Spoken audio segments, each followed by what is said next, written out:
बाद बीजेपी के प्रदेश अध्यक्ष मदन राठौर को धमकी देने के प्रकरण में एक अपडेट आया है। धमकी देने वाले व्यक्ति को अनूपगढ़ से गिरफ्तार कर लिया गया है। मदन राठौर को दिल्ली आवास पर फोन कर धमकी दी गई थी दिल्ली के पार्लियामेंट स्ट्रीट थाने में। इसके बाद शिकायत दर्ज करवाई गई, पुलिस ने कार्रवाई शुरू की, जांच पड़ताल शुरू की और उसके बाद अब अनूपगढ़ से एक आरोपी को इस मामले में गिरफ्तार कर लिया गया है। बीजेपी प्रदेश अध्यक्ष मदन राठौर को धमकी देने वाले को पकड़ लिया गया है। धमकी देने वाला शख्स अनूपगढ़ से गिरफ्तार हुआ। दरअसल दिल्ली में उन्हें फोन के जरिए जान से मारने की धमकी मिली थी। राठौर को गाली गलौज करते हुए गोली मारने तक की धमकी दी गई। मदन राठौर ने दिल्ली के पार्लियामेंट स्ट्रीट थाने में इस पूरे मामले की शिकायत दर्ज करवाई थी। मुझे उच्च अधिकारियों से सूचना प्राप्त हुई थी कि श्री मदन जी राठौर माननीय अध्यक्ष जो हैं उनको किसी ने मोबाइल पे गाली गलौज या धमकी दी है मारने की, और उसका जो मोबाइल नंबर है वो किसी हेतराम मंगलाव, आशीष कुमार पुत्र हेतराम मंगलाव के नाम से है, जो अनूपगढ़ का रहने वाला है। तो उस सूचना पे हमने जो है हमारी जो पुलिस की टीमें हैं वो, चूँकि मोबाइल तो स्विच ऑफ था, तो पुलिस की टीमें हमने भेजी और उसकी ढाणी के पास से ही जो है उसको दस्तयाब किया गया। दस्तयाब करके और उसको पुलिस की पार्टी लेकर के आई है।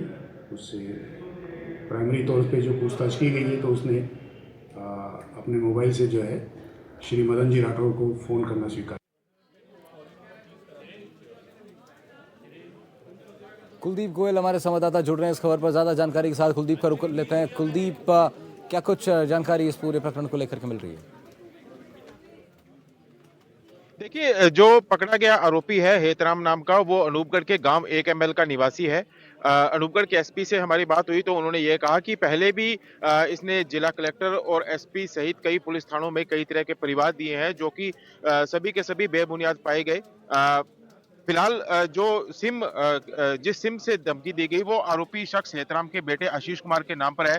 फिलहाल पुलिस इस आरोपी से जांच में जुटी हुई है, लेकिन जो प्रारंभिक जानकारी मिली है उसमें कोई बड़ी वजह तो निकलकर सामने नहीं आई है।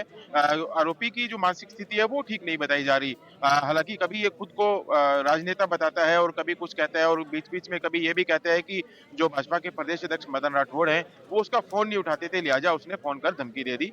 फिलहाल जो पुलिस है वो हर एंगल से जांच कर रही है और जांच के बाद यह सारी स्थिति है वो स्पष्ट हो पाएगी। जी ठीक है कुलदीप, लेकिन बीजेपी के प्रदेश अध्यक्ष को धमकी देने का मामला अपने आप में काफी बड़ा हो जाता है। क्या इसके पीछे का कारण क्या निकल कर रहा है अब तक पुलिस की प्राथमिक जांच में? क्या पब्लिसिटी हासिल करना चाहता था ये युवक, या इसने क्या कारण बताया है धमकी देने का?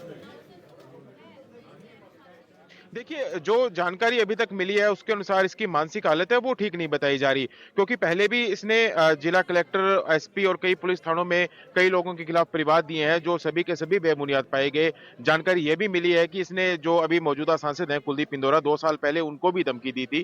तो बड़ी वजह कोई सामने निकल कर नहीं आई है, और ना ही ऐसा कुछ निकल कर सामने आया है कि इस तरह की हरकतें करने के पीछे ये जो शख्स है, आरोपी हेतराम है, वो कोई पब्लिसिटी पाना चाहता है। फिलहाल मानसिक स्थिति खराब होने का की ही बात है वो सामने आ रही है, लेकिन क्योंकि अभी से थोड़ी देर पहले ही पकड़ा गया है तो ऐसे में पुलिस इसे पूछताछ कर रही है। इसका जो आरोपी का बेटा है उसने भी यही बताया है कि उसके पिता हेतराम की जो मानसिक स्थिति है वो सही नहीं है, तो लिहाजा पुलिस की जो जांच है वो पूरी हो जाएगी और उसके बाद ही स्थिति स्पष्ट हो पाएगी।